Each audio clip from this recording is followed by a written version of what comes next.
Sweater चोर चुड़ैल। बसंतपुर अपने शीतलहरों और ऊनी कपड़ों के लिए आसपास के सभी गांव में जाना जाता था। जनवरी का महीना, कड़कड़ाके की ठंड के बीच बसंतपुर के लोग ठंड से बचने के उपाय लगातार करते रहते। कोई आग ताप कर तो कोई ऊन के मोटे मोटे कपड़े पहनकर।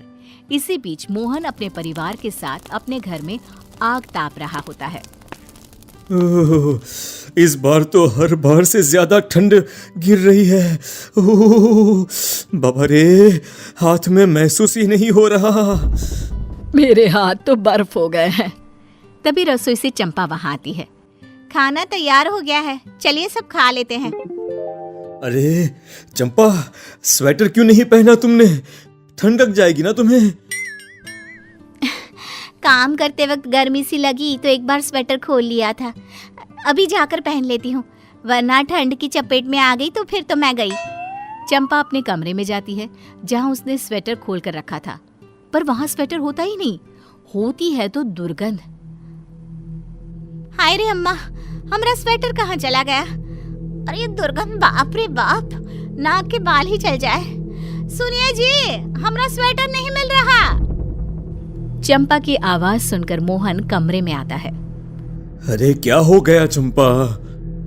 हमारा स्वेटर देखे हैं क्या आप? मिल ही नहीं रहा। ओहो, इतनी सी बात में इतना परेशान हो रही हो तुम? होगा यहीं कहीं पर। जाओ, जाके अलमारी से दूसरा स्वेटर निकाल के पहन लो, जाओ।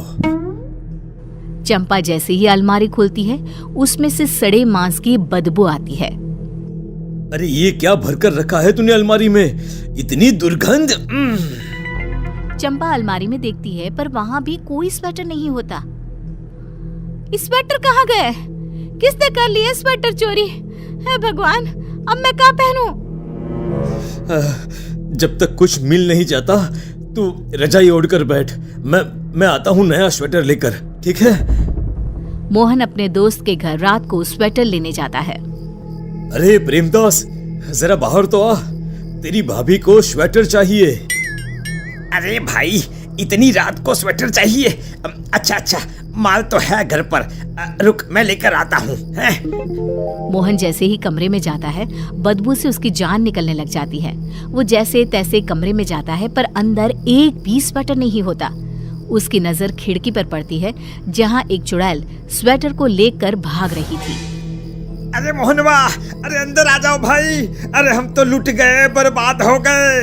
अरे एक चुड़ैल मेरी आंखों के सामने मेरे स्वेटर सब ले गई। अब हम क्या करेंगे भाई? क्या मतलब? चंपा का स्वेटर भी चुड़ैल ले गई थी? हे भगवान! बसंतपुर गांव के लोगों पर चुड़ैल का साया मंडराने लगता है। लोग बहुत डर जाते हैं। सभी के घरों से स्वेटर ऐसे गायब हो रहे थे मानो जादू। अरे काम काज का तो भट्ठा बैठ गया है। स्वेटर बनाओ तो भी चुड़ैल चुरा कर ले जाएगी। अरे 6 दिन से तो मैं नहाया भी नहीं हूँ। अरे भाई, पता चला स्वेटर उतारा और चुड़ैल ने चुरा कर ले गई। मेरा भी यही हाल है भाई। चंपा भी 6 दिन से रजाई लिए घूम रही है। गांव में कोई भी नहाया नहीं है। तुम लोग डरपोक हो, मैं नहीं। ये सब कोई चोर कर रहा है, चुड़ैल नहीं। मैं आज ही गांव के तालाब में कपड़े धोने जा रही हूँ। वहीं स्वेटर खोल के देखूंगी कौन सी चुड़ैल आती है। सबके मना करने के बाद भी रंभा तालाब के किनारे बैठ जाती है और अपना स्वेटर अपनी बगल में रख देती है। अरे देखती हूँ कौन लेता है मेरा स्वेटर। तभी वहाँ चुड़ैल आ जाती है। इस बुढ़िया कितनी हिम्मत कि मुझसे डर नहीं लग रहा इसे। चुड़ैल पर विश्वास नहीं है। नहीं है, अभी दिखाती हूँ। ले बुढ़िया, मैं आ गई। जिंदगी के 4 दिन तो बाकी है, वो भी नहीं रह गया। मैं नहीं दूंगी अपना स्वेटर, चाहे कुछ भी हो। रंभा अपनी जिद पर अड़ी रहती है, जिसकी कीमत उसे अपनी जान देकर चुकानी पड़ती है। चुड़ैल रंभा को मारकर स्वेटर ले जाती है और रंभा की लाश को नदी में फेंक देती है। ये बात आग की तरह हो गया ना, यही बाकी था। चोरी के साथ साथ मौत। मैं तो पहले ही कहता था, अरे कोई उपाय निकालो। अब तो पैसे भी खत्म होने लगे हैं। ना तो स्वेटर बना पा रहे हैं, ना तो नहा पा रहे हैं। अरे अब तो कोई रास्ता निकालना ही होगा। गांव के सभी लोग एक योजना बनाते हैं और एक स्वेटर गांव के सबसे पुराने पेड़ के नीचे रख देते हैं और छिपकर चुड़ैल के आने का इंतजार करते हैं। एक और स्वेटर, गांव के बददिमाग लोग। चुड़ैल उस स्वेटर को लेकर जंगल की ओर चली जाती है।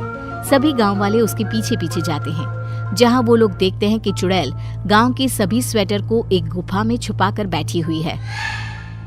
तुम लोगों के कारण मेरा बच्चा ठंड से मर गया था, अब तुम लोग इस ठंड में कांपते बैठो। प्यारी को एक चुड़ैल बनने पर मजबूर किया है तुम लोगों ने। अब तुम लोगों को मारकर तुम लोगों के पहने हुए स्वेटर भी मैं चुराऊंगी। चुड़ैल की बात सुन सब गांव वाले जान जाते हैं कि वो कौन है और दोबारा गांव वापस आकर सभा करते हैं। अरे अरे ये तो हमारी प्यारी ही है। अरे पर वो चुड़ैल कैसे बन गई? मुझे पता है। मोहन उन्हें प्यारी की सच्चाई बताता है, जिसके बाद गांव वाले प्लान बनाकर एक बार फिर जंगल की उस गुफा में जाते हैं जहां चुड़ैल सब स्वेटर अपने साथ लिए बैठी होती है। आ गए तुम सब लोग। उस दिन मेरा पीछा करने के बाद मुझे पता था तुम लोग वापस जरूर आओगे, पर इस बार बचकर कोई नहीं जाएगा। प्यारी, हम मानते हैं गांव वालों से गलती हुई है, तुम हमें सजा दो वो भी मंजूर है, लेकिन इस तरह अपने ही गांव वालों को मारना सही तो नहीं। वाह, मैंने तुम सबके घरों में काम किया और जब मेरे बेटे को एक स्वेटर की जरूरत पड़ी बस तो सबने ऐसे मुंह फेरा जैसे मुझे जानते ही ना हो। तुम सबकी वजह से ठंड से मेरा बेटा मर गया। जिस गांव के सभी लोग स्वेटर पहनते हैं वहाँ मेरा बेटा ठंड से मर गया और अब मैं तुम सबको उसी ठंड से तड़पा तड़पा कर मारूंगी, तभी मेरे बेटे और मुझे शांति मिलेगी। देखो बेटा, ये बदला लेने का सही तरीका नहीं है प्यारी। चिंटू की आत्मा कभी नहीं चाहेगी कि तुम ऐसा करो। हम तुमसे माफी मांगते हैं और वादा करते हैं कि कभी भी हमारे गांव में या आसपास के किसी भी गांव में कोई भी ठंड से नहीं मरेगा। गांव वालों के लाख नए तरीके से समझाने पर भी प्यारी नहीं मानती और एक एक कर सबके स्वेटर छीन लेती है, जिसके बाद कड़ाके की ठंड और कुछ भी गर्म पहनने के लिए ना होने की वजह से गांव में लोगों की मौत होने लगती है। बहुत हुआ, अब मैं इस प्यारी चुड़ैल की एक नहीं चलने दूंगा। प्रेमदास ठंड से कांपता चुड़ैल के पास जाता है।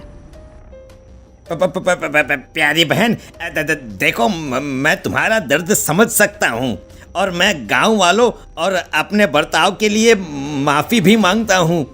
मेरा वादा है तुमसे कि आज के बाद हर साल जरूरतमंद लोगों को फ्री में स्वेटर बांटूंगा और तुम्हारे बेटे के नाम से ही बांटूंगा।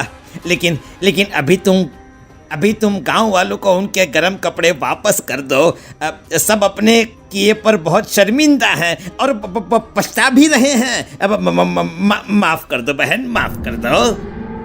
प्रेमदास की बातों से प्यारी चुड़ैल का मन पिघल जाता है और वो गांव वालों को माफ कर देती है।